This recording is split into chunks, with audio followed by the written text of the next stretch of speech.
A vastidão do Mar do Norte é um cenário onde a beleza e o terror caminham lado a lado.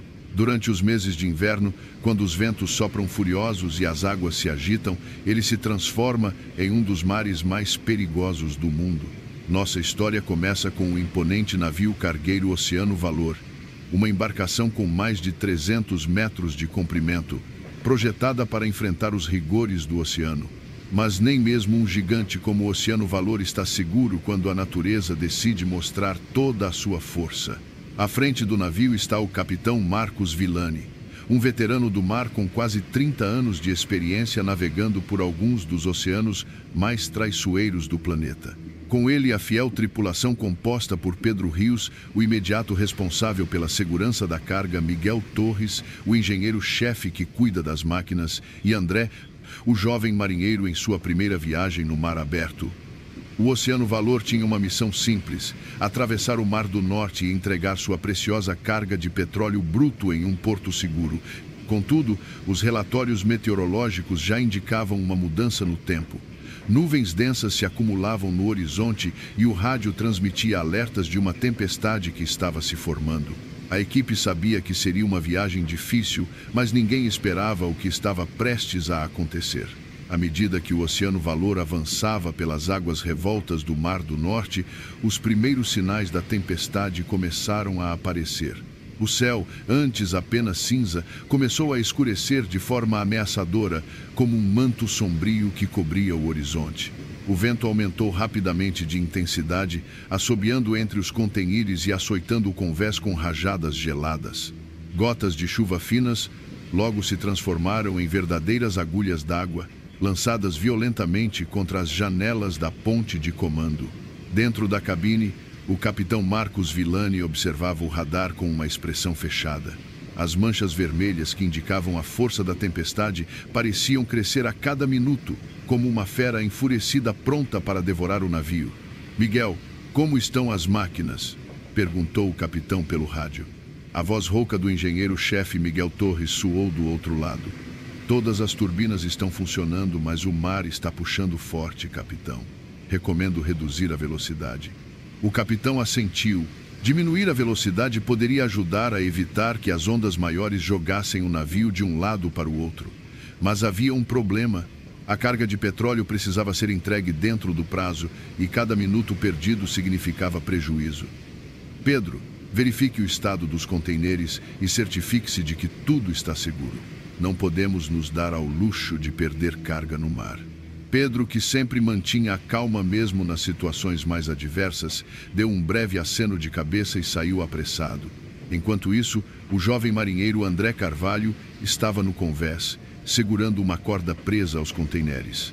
O mar já havia se transformado em um monstro. Ondas de mais de 10 metros de altura se formavam à distância, avançando em direção ao navio como muralhas de água. André olhou para o horizonte boquiaberto com o que via. "Meu Deus!" murmurou ele, sentindo um frio percorrer sua espinha.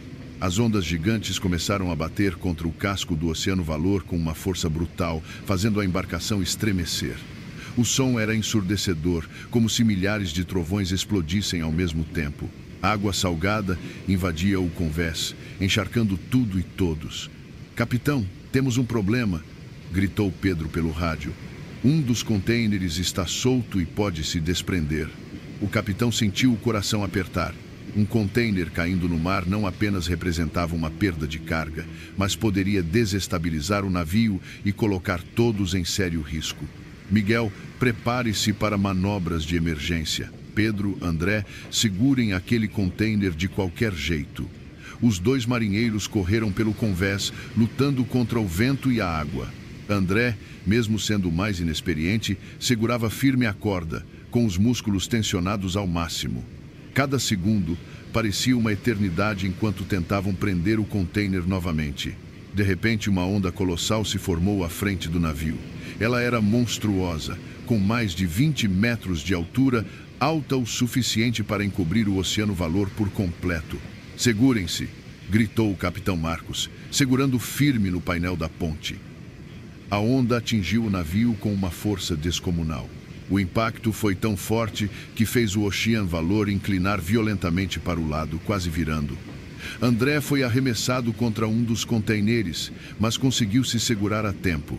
Pedro, ao seu lado, gritava ordens e segurava a corda com toda a força que tinha.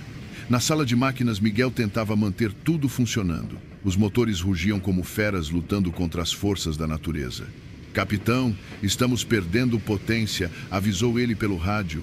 O navio havia sido abalado. Marcos sabia que, se não tomassem uma decisão rápida, o Oceano Valor poderia não sobreviver àquela tempestade. "Miguel, faça o que puder para manter o motor principal funcionando." "Pedro, como está o convés?" Pedro respondeu ofegante. "Conseguimos prender o container, mas a situação está crítica aqui fora."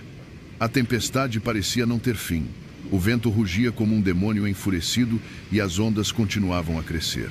O Oceano Valor resistia bravamente, mas a tempestade parecia se intensificar a cada minuto.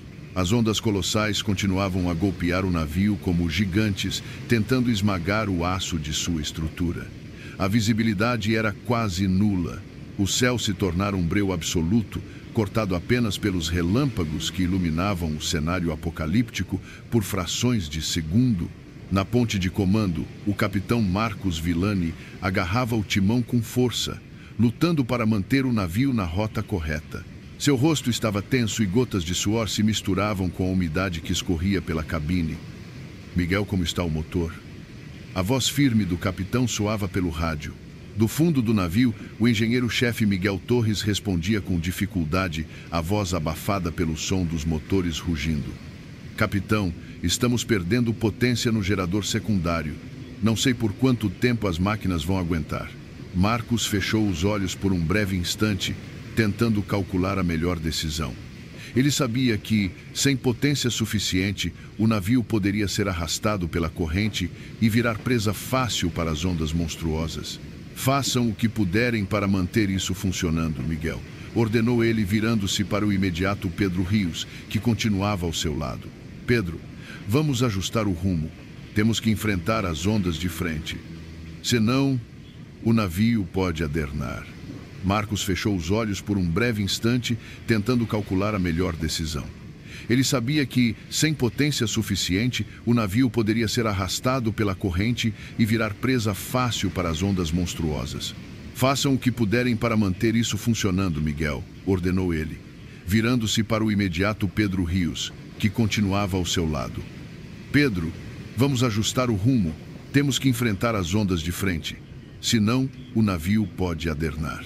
Pedro assentiu rapidamente e começou a girar os controles. Ajustar o rumo significava enfrentar diretamente as ondas gigantes. Era uma estratégia arriscada, mas necessária. Se o navio fosse atingido de lado, a força da água poderia virá-lo completamente. O Ocean Valor continuava sua batalha contra a tempestade, mas o pior ainda estava por vir. Lá fora, no convés, a situação era ainda mais caótica.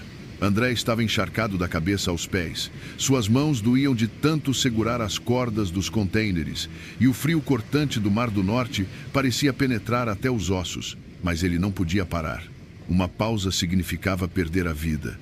Pedro, que havia saído da cabine para ajudar, gritou um alerta quando uma nova onda gigantesca se formou à frente do navio. Era ainda maior do que todas as anteriores. Por um instante, pareceu que o tempo havia congelado. André olhou para cima, os olhos arregalados de medo. A muralha de água estava prestes a engolir o navio inteiro. "Segurem-se!" gritou Pedro, agarrando-se a uma estrutura metálica ao lado. A onda bateu com uma força indescritível. O Ocean Valor inclinou-se violentamente para a direita, fazendo os contêineres tremerem e água invadir o convés. André foi arremessado contra a lateral do navio, mas conseguiu se segurar no último instante. A sensação de estar à beira do abismo o fez gritar. Na sala de máquinas, Miguel segurava-se nos painéis de controle enquanto as luzes tremeluziam. "Capitão, a pressão está caindo", avisou ele pelo rádio. "Vamos perder o motor principal se isso continuar." Marcos sabia que estava sem tempo. O navio precisava resistir até que a tempestade enfraquecesse, mas os sinais de desgaste eram evidentes. "Mantenham as turbinas funcionando a qualquer custo", Miguel ordenou com firmeza. No convés, Pedro e André continuavam lutando para prender os contêineres soltos. O vento gritava ao redor, como se quisesse arrancar qualquer coisa que não estivesse firmemente presa. Uma das cordas rebentou, chicoteando no ar com força. "André, cuidado!" gritou Pedro, puxando o jovem marinheiro para o chão no último segundo. "Isso é loucura. Nós não vamos conseguir", gritou André, a voz quase sumindo no meio do vendaval. Pedro, apesar do caos, olhou nos olhos do jovem e falou com firmeza: "Vamos conseguir. O capitão sabe o que está fazendo. Confie nele e segure firme." A determinação no rosto de Pedro deu a André o impulso que ele precisava. Eles se levantaram e voltaram ao trabalho, enfrentando as ondas e o frio com toda a força que tinham. Na ponte de comando, Marcos sentia o peso da responsabilidade em seus ombros. Cada decisão sua poderia ser a diferença entre a vida e a morte de sua tripulação. Ele segurou o microfone do rádio e chamou a todos: "Atenção, tripulação. Estamos enfrentando a pior tempestade das nossas vidas, mas o Ocean Valor é forte e nós também somos. Mantenham suas posições e segurem firme. Vamos superar isso juntos." As palavras do capitão ecoaram pelo navio, dando um fio de esperança a todos. A tempestade continuava com força total, mas ao longe havia um sinal de que ela poderia estar enfraquecendo. O radar mostrava uma diminuição na intensidade das manchas vermelhas. O capitão sabia que a tripulação precisava aguentar só mais um pouco. O Ocean Valor continuava enfrentando as ondas colossais no Mar do Norte. O aço do casco gemia sob a pressão da água, enquanto o vento soprava como um rugido incessante, quase ensurdecedor. Cada segundo parecia uma eternidade. Marcos Villani não desviava os olhos dos instrumentos e do horizonte escuro à frente. "Pedro, status!" gritou ele acima do som do temporal. O imediato Pedro Rios olhou rapidamente para os monitores de navegação que piscavam com falhas momentâneas. "Capitão, a tempestade ainda está forte, mas o radar indica que o pior está passando. Mais 20 minutos e estaremos fora do núcleo principal." Essa notícia trouxe uma centelha de esperança. No entanto, 20 minutos em uma tempestade dessa magnitude poderiam parecer uma eternidade. Marcos apertou o timão, mantendo o navio firme contra as ondas. Não havia espaço para erro. Na sala de máquinas, Miguel Torres e sua equipe continuavam lutando para manter os motores funcionando. A vibração das turbinas reverberava no chão, enquanto pequenas rachaduras começavam a se formar nos painéis de controle devido à força do impacto das ondas. "Miguel, como estão os motores?" A voz de Marcos ecoou pelo rádio novamente. Miguel, com óleo nas mãos e suor correndo pela testa, respondeu com urgência: "Capitão, estamos perto do limite. Um dos pistões do gerador está rachado. Se o motor principal falhar, ficaremos sem controle." O coração de Marcos apertou. Ele sabia que o navio não poderia perder a propulsão ou estaria à mercê das ondas. Ele apertou o rádio e respondeu: "Aguentem firme, Miguel. Vamos tirar essa lata velha daqui em uma peça só." No convés, André Carvalho e Pedro continuavam a lutar contra as forças implacáveis da natureza. A cada onda, toneladas de água invadiam o navio, deixando o convés escorregadio e perigoso. André, ainda assustado, segurava-se em tudo que podia. "Pedro, a carga está segura?" gritou ele, tentando se fazer ouvir. Pedro assentiu, puxando o jovem para um local mais protegido. A tempestade estava dando os primeiros sinais de trégua. As rajadas de vento, apesar de ainda violentas, começavam a perder força. "Estamos quase lá, André. Não desista agora." Exausto e tremendo de frio, André respirou fundo e assentiu. Ele sabia que ainda precisavam aguentar. Na ponte de comando, Marcos observava o radar com atenção. As áreas vermelhas intensas começaram a se transformar em manchas laranjas e amarelas, indicando que estavam se aproximando da borda da tempestade. Ele pegou o microfone do sistema de comunicação interna e falou para toda a tripulação: "Atenção a todos. O pior já passou, mas mantenham suas posições. Ainda precisamos sair completamente dessa tempestade. Não baixem a guarda." A tripulação ouviu a voz firme do capitão como um sinal de esperança. Naquele momento, cada um deles sentiu que havia uma luz no fim daquele caos. No horizonte, uma faixa mais clara começou a surgir. Era quase imperceptível, mas para quem estava